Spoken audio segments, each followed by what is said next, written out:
So I first met Dr. Wong my freshman year when I attended the Tea Time with Students that she used to host.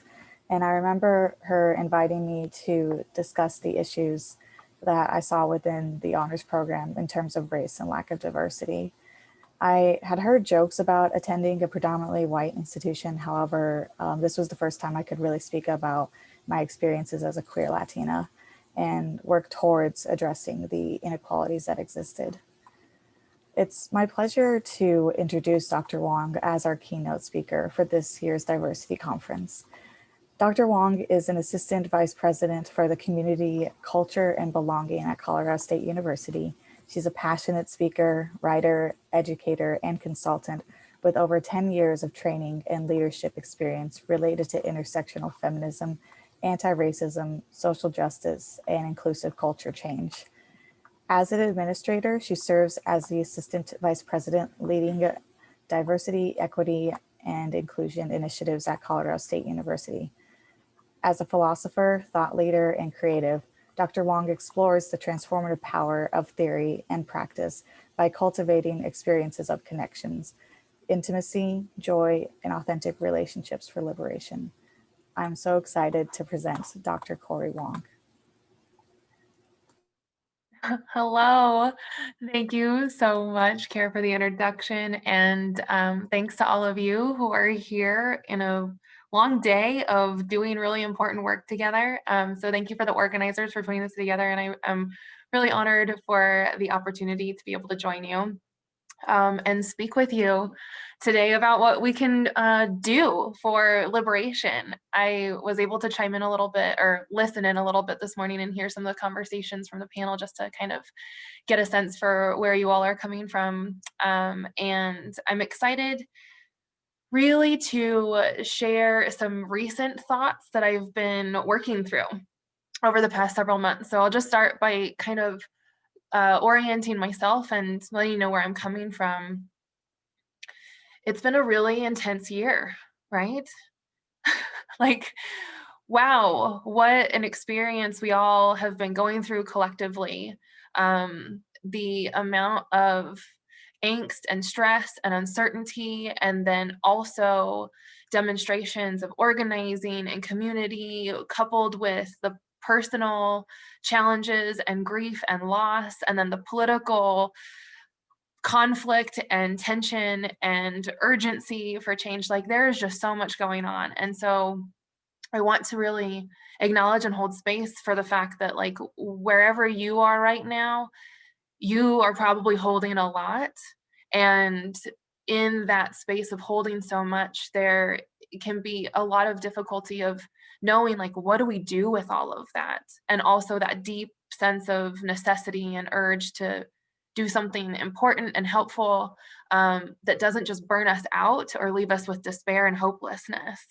So I know that all the experiences from the COVID-19 pandemic to the movement for Black lives and racial justice, coupled with a lot of amazing coalition and solidarity actions for decolonizing and thinking about how we can change all of our systems. Like, it's an incredibly momentous time that we are all gathered together virtually via Zoom. This is a new reality too that we're all a part of. But we're finding our ways, and it's like, in all of this destabilization, there can be a lot of chaos, and there can also be so many amazing opportunities for new growth and new insights and new ways of doing things if we're creative enough and innovative enough and really connected enough. So I just want to acknowledge that we are all in this space, and I'm with you in that. And I think one of the most important things we can do is really honor all of it that we're coming in with. And especially when we're looking for what can we do to make change? How can we move towards liberation? These questions, if you feel them as deeply as I do, then there can be, I think, a sense of overwhelm or lostness. Like, how do we navigate all of this?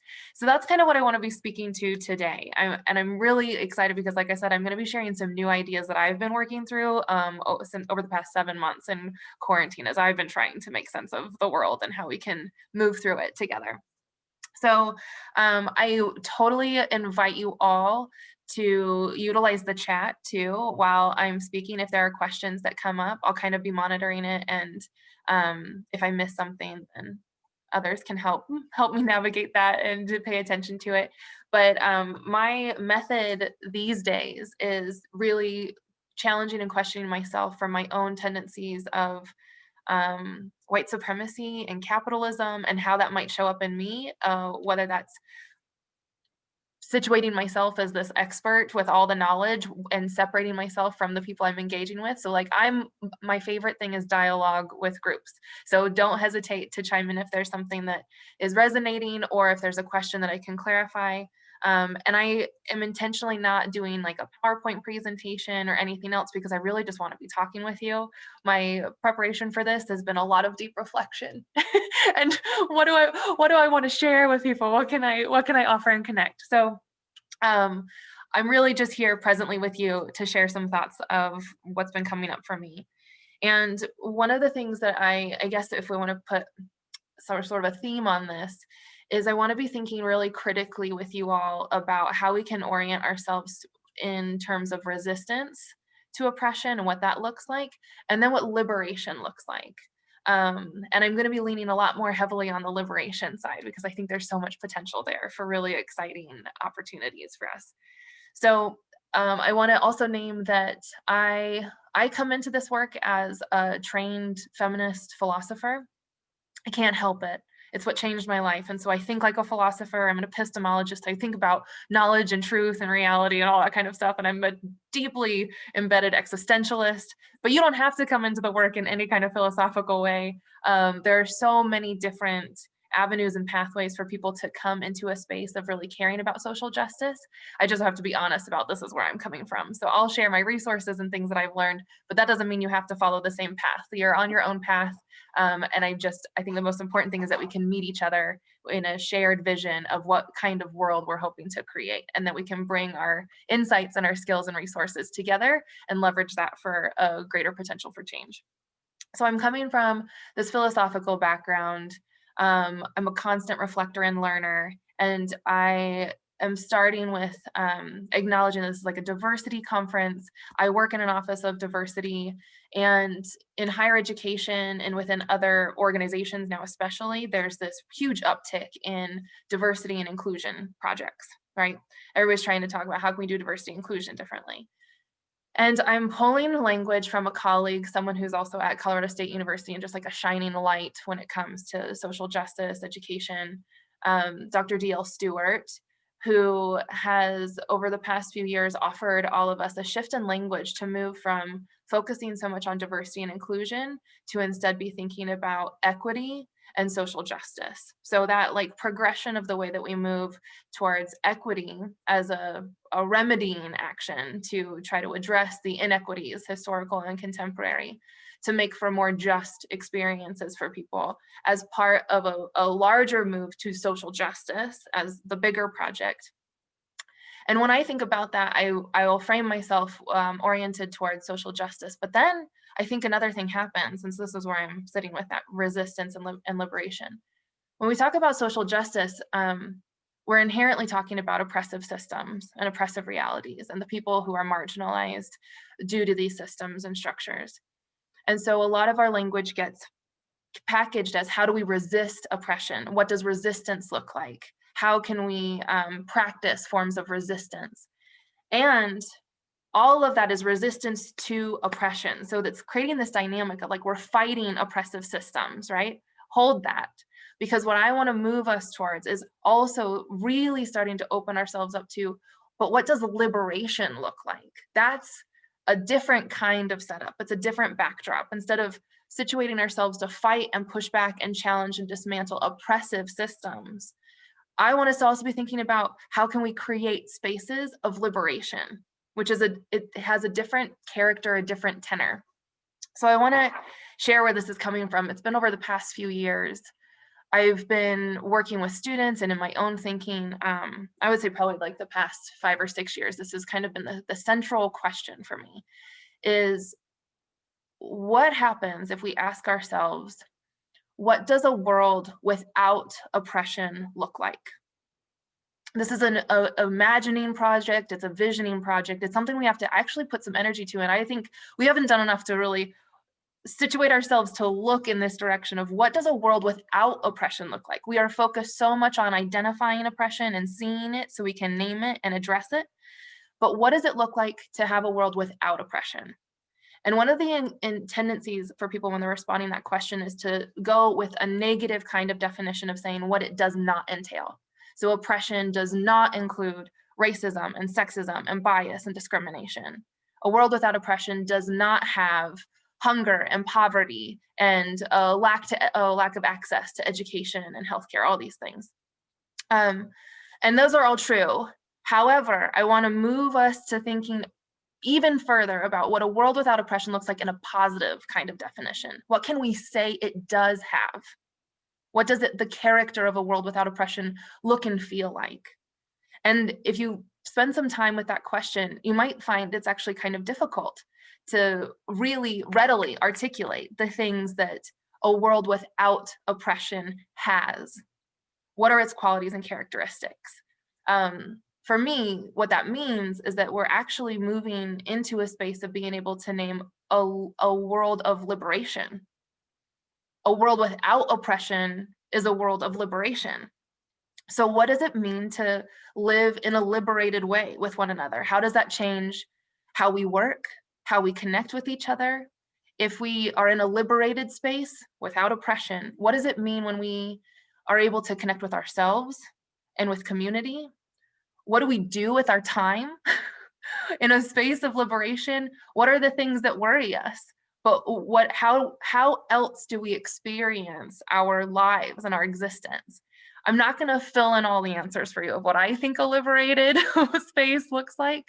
But when I do think about it, I think liberation as a world without oppression, it doesn't have all those stressors and threats and worries and angst, right? But it does have something else, which to me means like feelings of safety and security and thriving and community and connection and health and well-being and creativity and all these other positive things. So I like thinking about a world without oppression or a space of liberation and envisioning what that looks like, because it gives us something tangible to kind of hold on to. It gives us a direction that we can move for, which is very different from just fighting against the things that we don't want.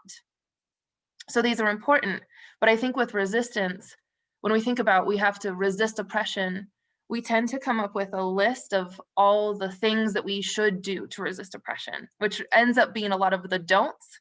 Don't do these things, or kind of a to-do list of things that you must do. So donate, contact your elected officials, change your policies and programs, call in, call out, show up, speak up, educate yourself. And it's this like litany of things that we have to do in order to be working in the vein of resistance. And those are all very important. So don't get me wrong. I'm not saying that this isn't something that we need to hold. I just want to expand the way that we think about this.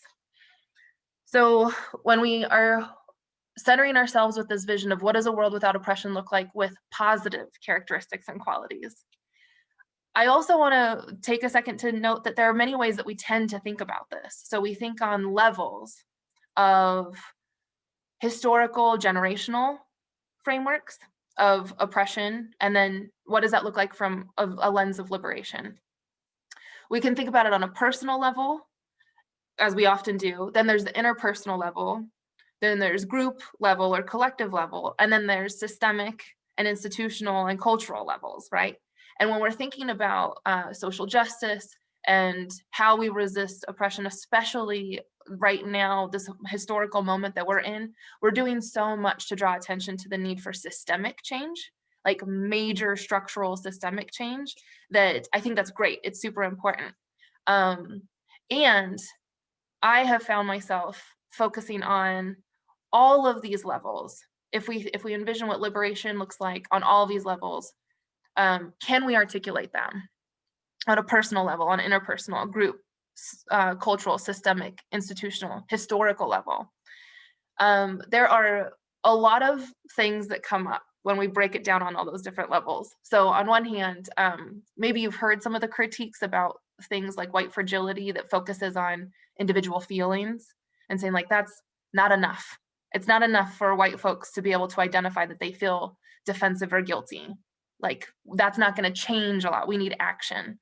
And then there's this looming question that I think plagues a cultural sort of paralysis when it comes to change, which when I talk with students over the years, and even if you're like, trying to engage friends or family members in political conversations around who you're going to vote for, the bedrock that I think we often run up against is this place where you say, like, at some point you realize people just don't care. We just don't seem to care enough about other people. And so the question that comes up is like, how do you get people to care when they just don't? I mean, look around. We can see that there's suffering. We can see that there's pain and violence. And if people aren't motivated by that because they don't care, what do we do to get people to care? And this is the question that has come up year after year after year when I'm working with people. It's a super hard question to answer. I've always just kind of been like, I honestly don't know how we get people to care. Because if they don't care, what are you going to do about it? Like, we need this sort of moral transformation and a conscience or some kind of enlightenment to get people to care about other people. I think this is why folks like Ibram X. Kendi with How to Be an Anti-Racist have become so popular and influential right now, because there's an acknowledgement there of saying, if you can't get people to care, we can't wait for people to care. Then we need to change on a different level. So we go policy. And we go on that structural systemic change the structures, because if the people don't care, then we have to have other kinds of mechanisms to force and move shifts. So How to Be an Anti-Racist with Ibram X. Kendi emphasizes things like challenging racist ideas and policies. And so we go from this personal level of people doing their own work in their own education and their own feelings. And then if people don't care, we go to this structural systemic level. And we skip this piece on the interpersonal level that I am really passionately dedicated to. So where I have found myself, this is coming from years of work that I'm just like, oh, that's what I've been up to all along, is how do we navigate and really put energy into also that interpersonal level of liberation? What does that look like? And how can we like move in that space? So for several years, I have been developing concepts around a practice of feminist friendship. And many years ago, this notion of feminist friendship, as I developed it, I would call it a practice of resistance. So my language is changing now, right? Because this was a practice of resistance to oppression, the way I talked about it. And in short, I'm not going to go super deep into this. But the idea is, feminist friendship is this practice of developing intimate bonds of understanding and connection across our differences, and that there's something really important about that. Because the way that I understand oppression, it has a lot of different effects. And one of the effects of oppression and oppressive systems is that it serves to divide and separate us. It makes us disconnected from each other. It alienates and isolates us, especially along the lines of our differences, so that we don't know each other, we don't see each other, and it dehumanizes us in the process, so that when we interact with each other, we're interacting with like ideas or projections of who we think we are, and we don't actually spend the time to really connect with each other on that deep, personal, intimate level. That in and of itself, if we could connect on a deep interpersonal level with that bond of understanding, that would, I think, already be a practice of resistance, because it's bringing us together when oppression drives us apart. But there's something else that happens with that when we can understand each other and then learn about each other, so we can care for each other and actually know how to show up and support one another.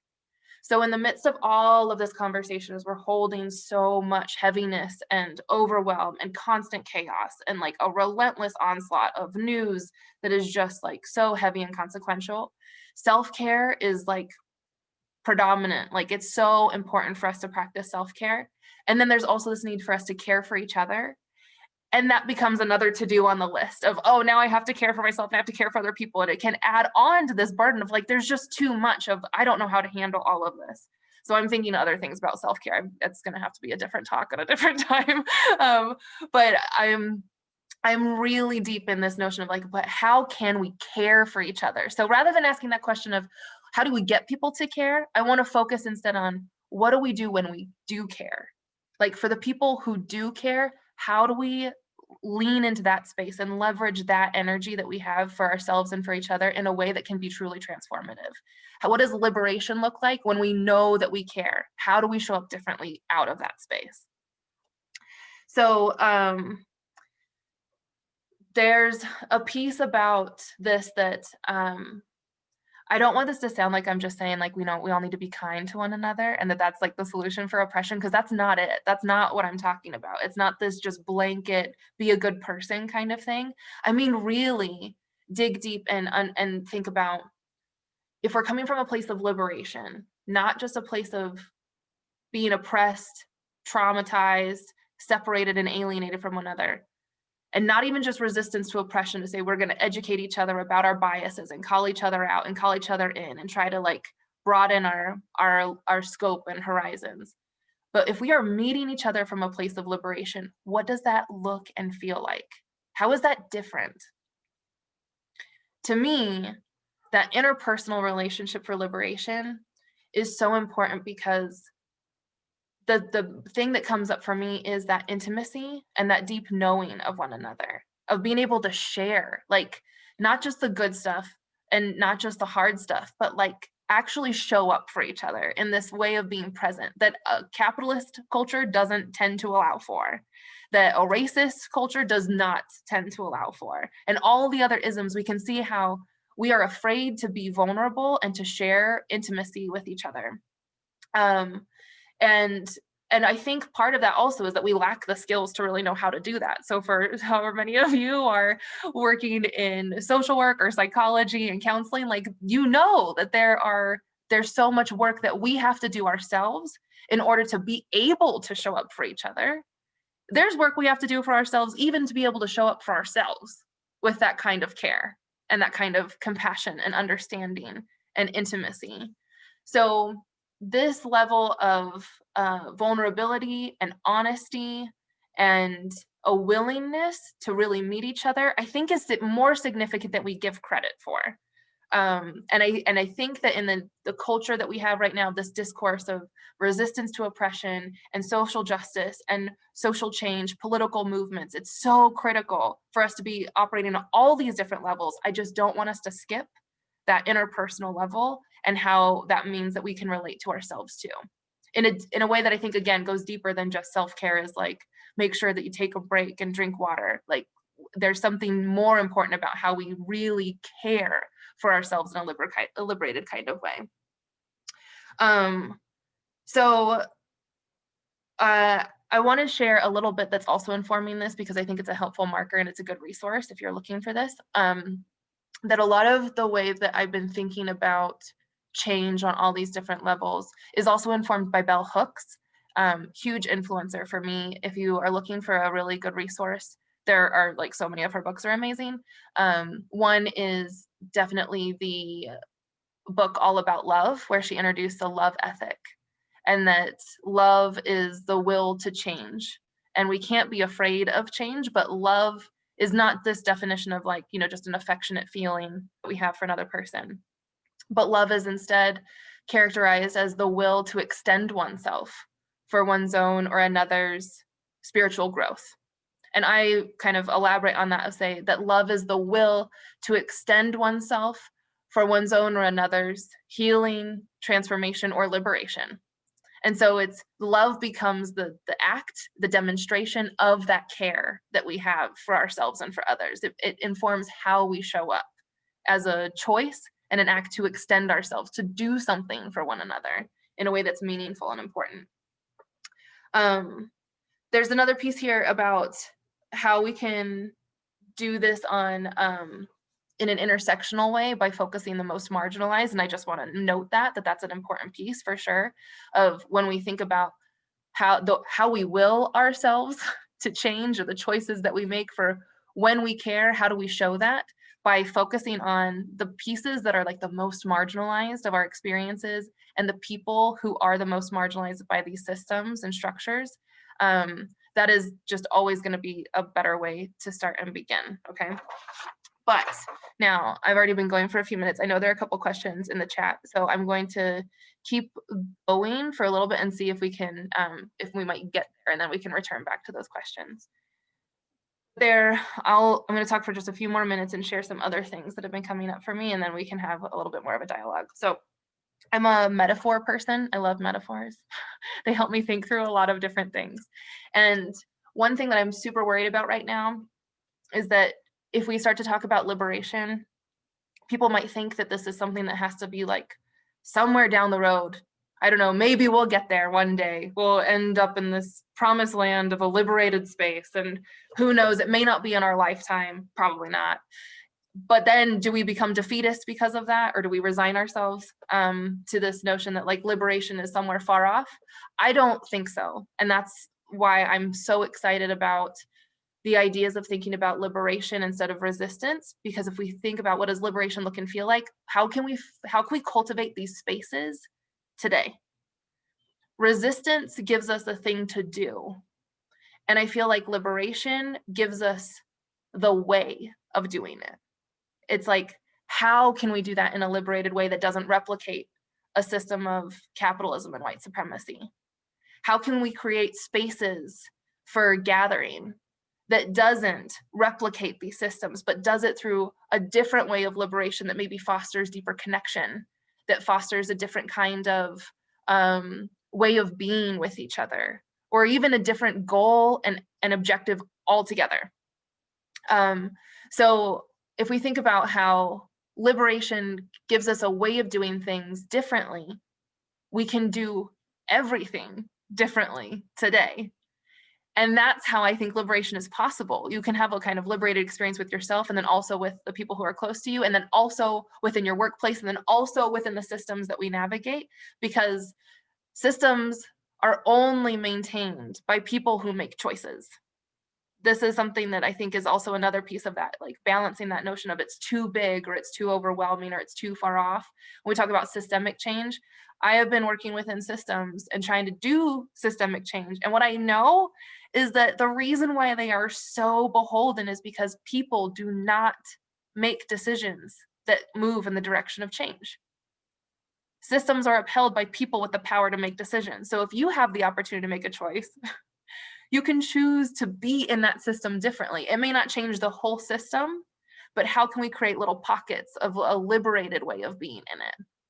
So even like hosting a conference, right? There are different ways of situating and structuring what we can choose to create that fosters a different kind of experience for our own connection, our own process. And those are available to us all the time. So again, I'm not going to answer all your questions for you about what that looks like on your daily basis. This is just posing the question for you so you can be thinking about it. But one of the metaphors that comes up for me is around the systemic change. I've been thinking about this, especially through the pandemic, and the ways that now I feel like, especially with social media, we are educating ourselves and putting a lot of information out there, and we're learning everything. It's like this fire hose of information and education. There's so much for us to constantly be learning. I don't know how you could not be overwhelmed by that and feel like you can't be enough to actually be effective when there's just an onslaught of more things that maybe you're not aware of. So let's pause for a second and bring that back down to center so we don't lose ourselves in this overwhelm. When it comes to systemic change, I worry that people think that means that we individually have to do all of it, all right now, all at once. Otherwise, it's not going to happen. So let me be clear. Systemic change means like systemic, big picture, things have got to move.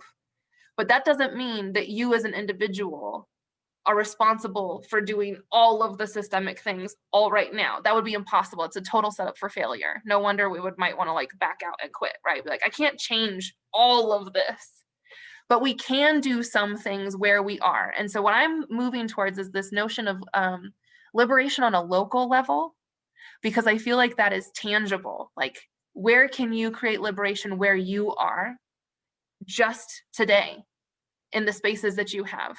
And how can you situate your local activism, your local change, your local liberation within a bigger systemic picture to know that what you're doing is important for that larger cultural structural change?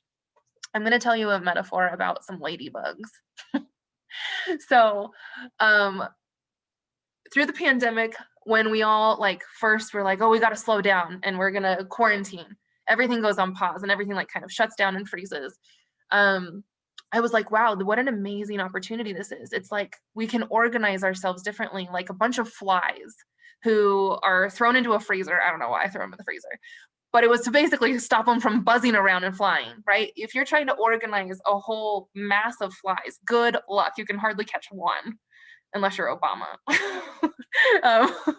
But when you're trying to organize a whole swarm of flies, you have to somehow calm them down, throw them in a freezer, and then gather them up, right? So that you can move them to a place and then all the flies are together. And as I thought about that, I was like, this is what the pandemic is doing. It's slowing all of us down. So now we can gather ourselves and kind of situate ourselves differently. But then when flies warm up, if they didn't die in the freezer, they're going to just go off in all their own directions, right? It's like, well, that sucks. That's not a really good way to organize. Pretty short-lived if we're trying to collectively move ourselves. And then I remembered ladybugs, because ladybugs are amazing predators. If you don't know, they're great for aphid infestations and natural pesticides if you have an issue with a shrub in your yard, just for future reference. But why ladybugs are so amazing is that you can get them in a whole big herd, and then they are refrigerated to also slow them down. And if you're trying to do something like I've done before, of use a big mass of ladybugs to eradicate an aphid infestation on an entire bush, what you do is you put them down at the base, at the root of the shrub. You have to get them situated at the core of where all of this spawns out of. So we could say, mixing metaphors now, like separation, discrimination, violence, alienation, a lack of understanding of who we are, a dehumanization of us as people, all these things, this core thing that is not liberated. If we put the ladybugs down at the base of the trunk of the shrub, and amazing things happen, because ladybugs, by their very instinct, rise upward. If you find a single ladybug and you put them on a blade of grass, they'll go to the tip of the grass. And if you put them at the base of a shrub, they will go towards the top of the shrub. So by their very nature, they will rise up and then follow the lines and the splits of the branches of the shrub. So that's how they get this massive coverage as great predators for aphid infestations, because they naturally go up and then they find their way through all the different branches of the shrub. And that to me is a really amazing metaphor for how we can organize and do systemic change, because it's not one ladybug that takes down the whole aphid infestation, but it's the ladybugs that go and follow the separations and the path that they're on to do what they can where they are, that then we get this big coverage. So when I'm thinking about liberation on a local level, I'm thinking, what can you do on a personal, interpersonal, collective, and systemic level based on where you are and how the skills that you have to be able to contribute to more of this systemic change?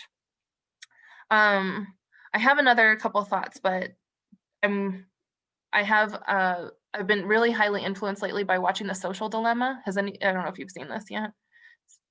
It's worth a watch.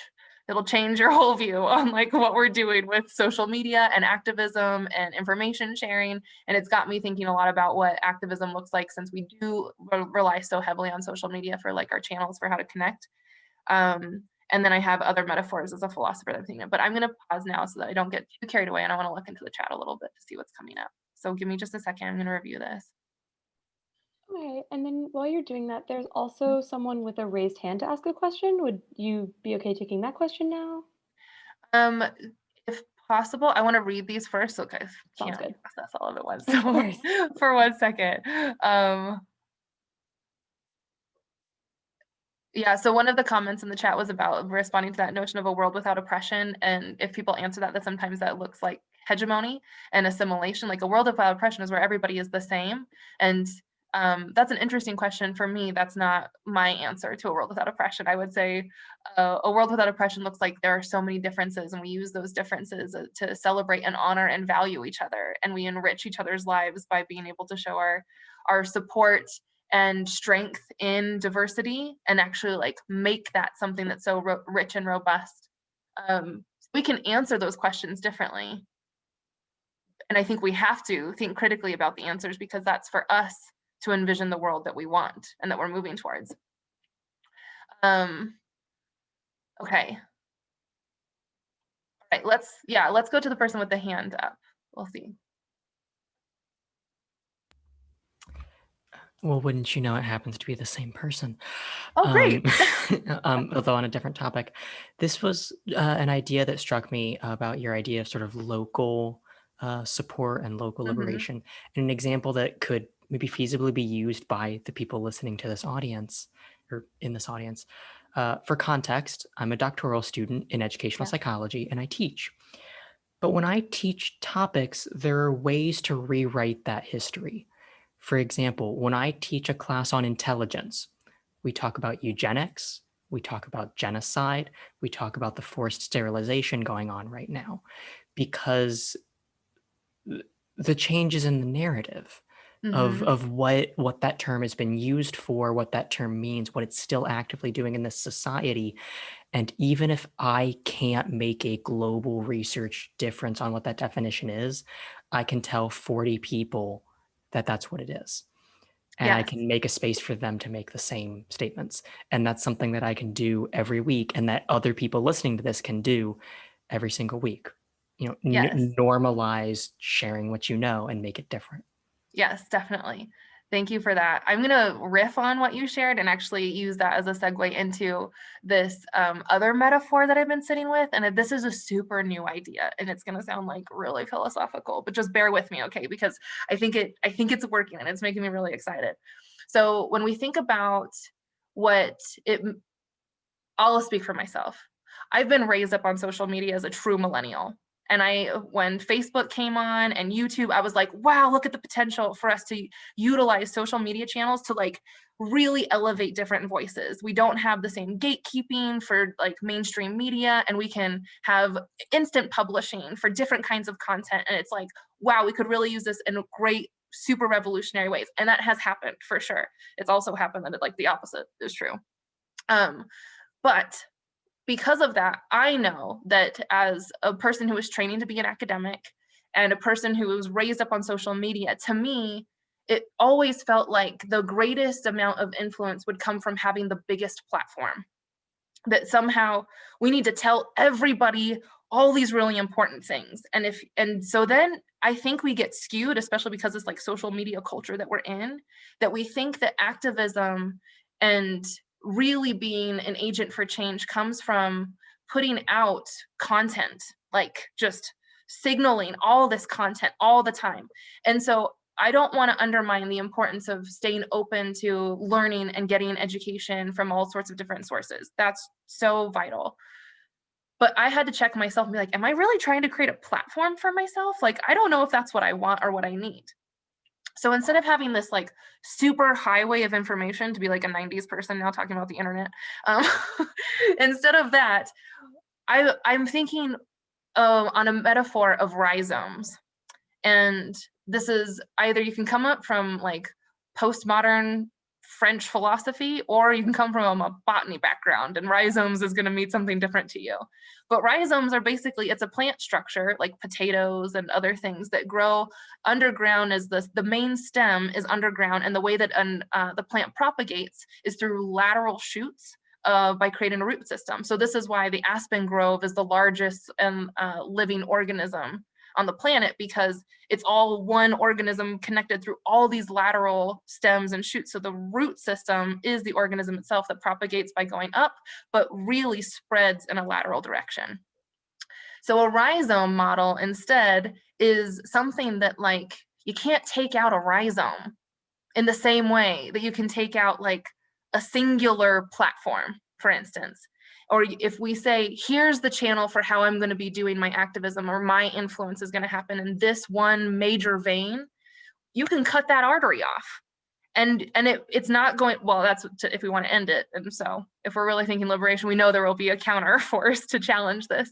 But I'm thinking about that creative possibility of if we assume a more rhizomatic structure for the way that we think and act in terms of our own ways of creating spaces for liberation, that opens up this whole lateral dimension of how we can occupy space in our relationships differently.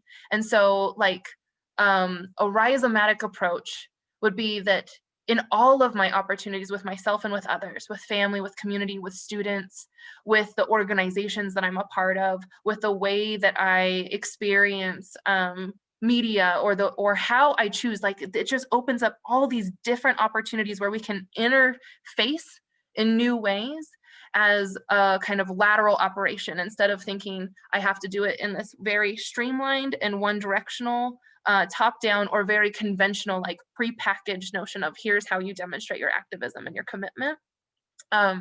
So I hope that's kind of clear. It's still a work in progress right now. I'm thinking, I'm like, oh my gosh, I just came up with a rhizomatic epistemological structure for activism. Holy crap. And I like it because I think it means that what we can do is a lot together if we are not focusing so much on like, there have to be these pillars and beacons of just those individuals that we listen to and we follow, and we have to take everything that they say and then we do everything that they do. We need people to be the beacons that give us messages and help us vision and help guide us. But we are not all required or necessarily needed in that role. So it's more about thinking, I think, grassroots, underground, the rhizome of how can we spread our influence in a way that's far more entangled and more sophisticated and complex, so that it's not only showing up in this one way. And now, I don't know, that might feel like really overwhelming too, because now it's like everywhere, instead of like, I liked being able to compartmentalize where I could just say, here's my 15 minutes a day of activism and the rest of the time I can check out. You know, if you need to do that to cope, okay, and have healthy boundaries, but at the same time, I think this model of liberation, what I find so invigorating about it is that it doesn't have to wait to be something that only can have an expression in 15 minutes. But instead, it's something that we can imbue into literally everything that we do. And what that looks like is all sorts of different stuff. So self-care, the reason why I kind of held self-care on the table for a little bit is because I think it's really important to think about what self-care means and what it does for us. In a way, not of giving us this checkout to say, I just need to go and like rest, but how can what we do be something that is generative and informing and refuel and be actually an integral part of our own change making? It changes ourselves. Like, I'm in a place of self-care right now, deep, deep self-care. I've taken leave from work so that I can really focus on myself right now. It's a privilege and an opportunity not many people get. And I think that's wrong. Like, that is a system that I think is wrong. And it's a direct reflection of capitalism. And it's a direct reflection of people who have the opportunity to take leave and don't.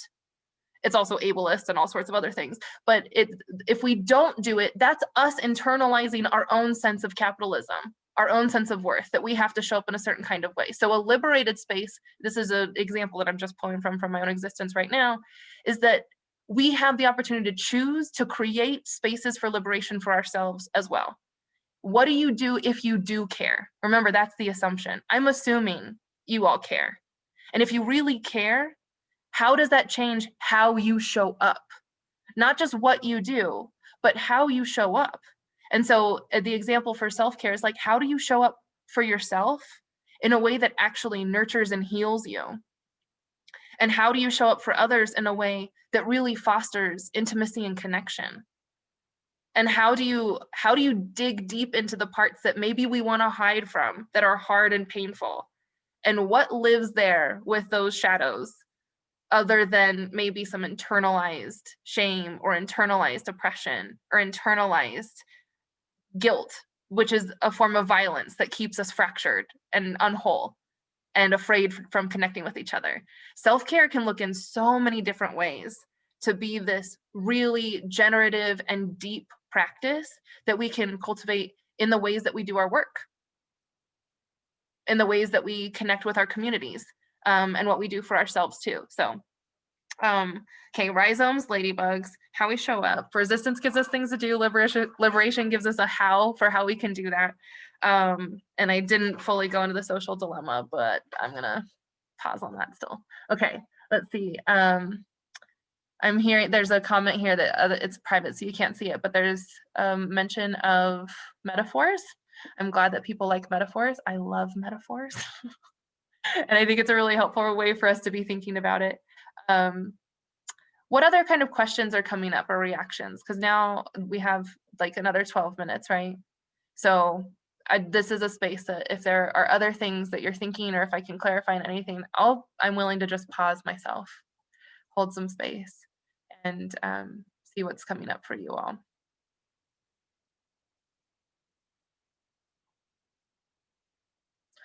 Especially if there's a tension. Is there anything that I've said so far that doesn't, like, you know, like, I don't know about that one. That seems not feasible.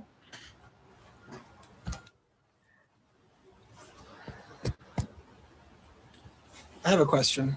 Sure. I'm crystallizing it still. So I loved this and thank you for it. So, I mean, I'm hearing from many different people, whether it's, you know, faculty or graduate students or teachers in the K-12 system, that they are feeling traumatized, right, in different sorts of ways. And no one is addressing it. Yes. For a lot of the reasons that you've talked about, right? People are afraid of creating intimate spaces. They're comparing themselves to other and feeling like, well, it's not as bad in so-and-so, so they're just being quiet, all this kind of stuff. And it's systemic in the ways that you talked about. And you don't want it to be like trauma porn or these kinds of things where it becomes just a reinforcement of this oppressive model. And you've talked about that. Do you have thoughts on, training is the wrong word, but what like workshops or things like that might be that could help people be processing this so that they're not just going to their students and being like, open up to page 110 and here's your homework? Right. Yes. Thank you for bringing that into the space. I have to say that the reason why, like where I'm at right now and the investment I've put into my own self-care right now is 100% because of what I have described as like deep dissonance of the ways in which we are in a place that, you know, back in March, it's no joke, unprecedented, if you go with Google Analytics, unprecedented became unprecedentedly searched for because people didn't know what unprecedented meant. Like the record search for what does unprecedented mean became unprecedented. We've never had a higher search in the United States for the word unprecedented because these times are so unprecedented. That's what we were saying, what we were describing it as. And in that context, if this is so unprecedented and we are going through such collective stress and trauma, I think it is absurd is the lightest way to put it, to say that we are just continuing on and expecting for people to be able to carry on. Like, that is mind-boggling to me. And that's what I mean of that deep dissonance of like, I just could not handle it any longer because to me, it shows such a callousness to the real intensity and the heaviness, the gravitas of what people are going through. And I think that I understand the pressures that some things need to keep going on as we have to keep carrying on. And while that might be true, because we still need to care for each other and we still need to educate each other and we still need to be able to provide services and all of that, this is kind of where I'm thinking about how can we incorporate liberation on a local model, a local level, to do even that differently? Because a lot of the things that we have seen and what we're noticing now of how we responded, especially to the pandemic, is that our responses are only going to deepen these inequities. They're only exacerbating the differences and the gaps and the divisions, but between those who have and those who have not, and the people who can navigate through this comfortably and the people who are just like, this is gonna be too much. So I think the urgency for us to come up with different ways of showing up for each other is now, for sure. And when we don't respond with a willingness to interrupt what's normal, we are worse than colluding with it. I think we are re-traumatizing each other. And that level of carrying on, I understand that could be a coping mechanism for some people, but I don't think it's healthy. because it means that we are separating from our own experiences of what we're really going through. So the willingness to interrupt, even on a small level, I think is important. And one example that I can share on that, it's not a training or a workshop. It's more the encouragement, like, yes, please, let's do things differently and stop this like outrageousness of thinking that we can carry on as if nothing's going on when everything is happening right now. It's just, oh, it's so inhumane, I think. But when I was at work and this was just like driving me mad, I would be in Zoom meetings with like so many and feel like if I were to actually connect with a person and say, all right, we can talk about work whenever, but first, like, how are you? And then we cry via Zoom and really share, that to me felt necessary. And it's so messed up that that also felt like an act of resistance, because it's a pushback against this compulsion to, okay, we've got 30 minutes, we have to get through these things and carry on with all of our tasks and get back to email. Like the drive to move in terms of a normal pace is just terribly messed up. So the willingness to interrupt and intervene, even on our own pace and method with each other when we have those opportunities, I think we need to do that. And that fits in that model of a local liberation, or the rhizomatic space of how to create liberated connection and be very intentional about how we can do things from a place of liberation because we care, rather than succumb to this just onslaught and the wave of momentum that is forcing us only because it's being driven by these systems that are themselves oppressive, and we know that. So I think it takes some fortitude, it takes some consciousness, but it also takes community and support. And that's how we can show up for each other differently. It's not weird and it's not weak to say, hold on, this is not okay. And I know that there are so many people who are really in a place of being not okay. And the fact that we are ignoring that, or just assuming like, yeah, we're all messed up, like that's what hurts me the most right now, is to know that even my friends, the people I care the most deeply about, I know none of us are okay. And we're so not okay that we don't even have the resources and the bandwidth or the capacity to show up for each other, because we're all just trying to like hold ourselves together. And that's a place like we're scraping the bottom now, if that's the case. If we can't even show up and support the people that we care about because we are so exhausted, we should have had a call for like Hail Mary interventions with one another long time ago, for sure. But I think that's why we need to be so intentional and deliberate and brave, courageous, and creative about how we show up differently. For ourselves with our own self-care, so that we can show up for each other too. And that just first and foremost requires the acknowledgement that you're saying of like, don't act like it's okay. It's not normal. And these things are terrible. And what we're dealing with is all this cry for like, we need each other right now. How can we create spaces for us and each other deliberately, consciously, intentionally, out of this place for care, and understand the importance of that, because that is a way for us to not just resist oppression, to try to cultivate something out of liberation. Thank you for that question. As I'm hearing myself even talking now, I also worry, I know we're getting close on time, but this is important to me. I think a lot about how the tenor of what we dwell in is so heavy and negative. And we don't make enough space for positive things like joy and pleasure and laughter and celebration and creativity and community in that vein.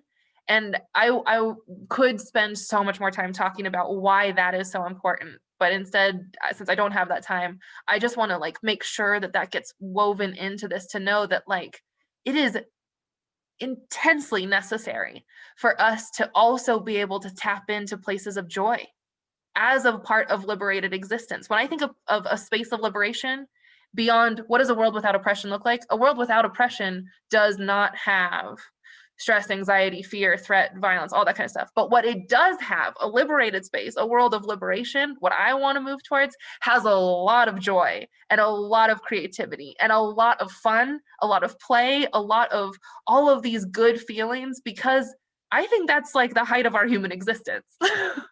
So if we're not bogged down by all these oppressive drains on us, I can only see exuberance and abundance. And so when we tap into this call of what does it look like to do this in a liberated way? How can we create spaces for liberation? I think it is important for us to stay aware of the fact that often a marker for that is going to be if there's joy and pleasure and fun and play and lightheartedness and levity as well. So that liberation doesn't just become this task that we have to do this thing, but there can be something far more rich and textured and robust. And if we go that way, I think those are good signals for us that we're doing it. We're doing something right, moving in the right direction. Okay, we are almost out of time. We've got like 3 more minutes, I guess. Does anybody else have a question or any thoughts? I want to make sure. Oh yeah, someone else is acknowledging the positivity and that's a part of it. I think, thank you for noticing that. It's kind of a core way of and how I'd like to do my work.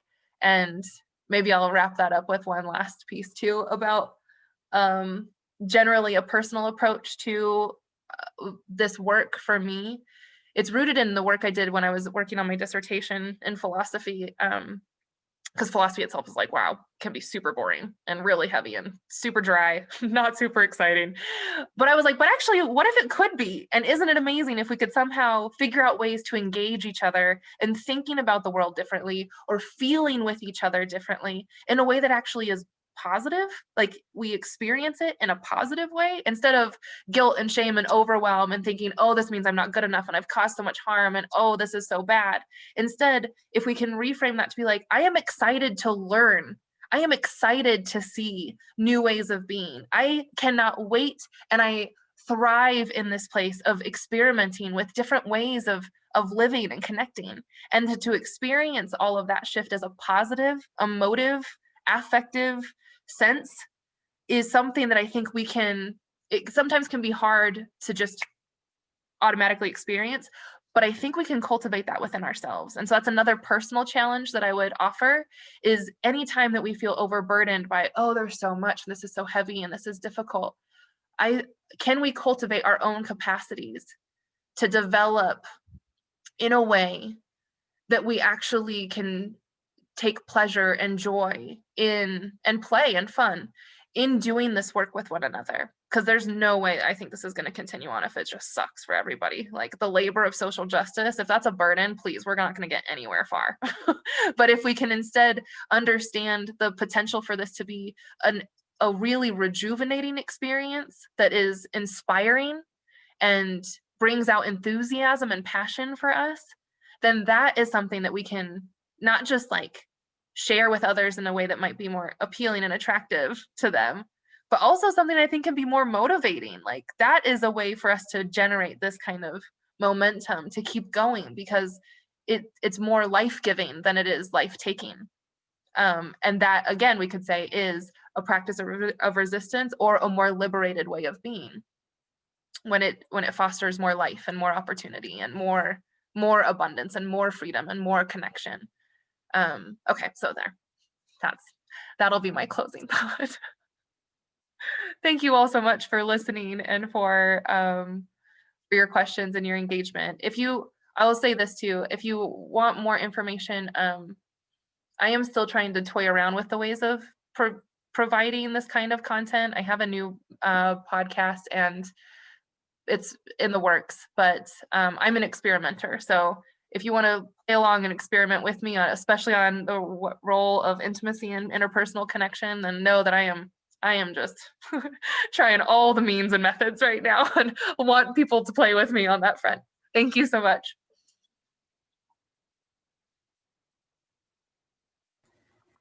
Thank you so much, Dr. Wong. That was absolutely amazing. I am going to be holding on to the many metaphors that you blessed us with, because I definitely personally love the imagery that comes with this. So when I feel like I'm just traveling up on my leaf alone, we're on the same bush and we're moving up together, which I absolutely love. And I think that I definitely appreciate your positivity and all of the words that you've given us today, because definitely you're right. If we're not taking care of ourselves, if we're not coming to it from this perspective, we're going to run out of gas. Yeah. So thank you again. We are about to take a 15-minute screen break. And when we come back, we are going to have our Q&A with Dr. Bettina Love. Thank you again, Dr. Wong.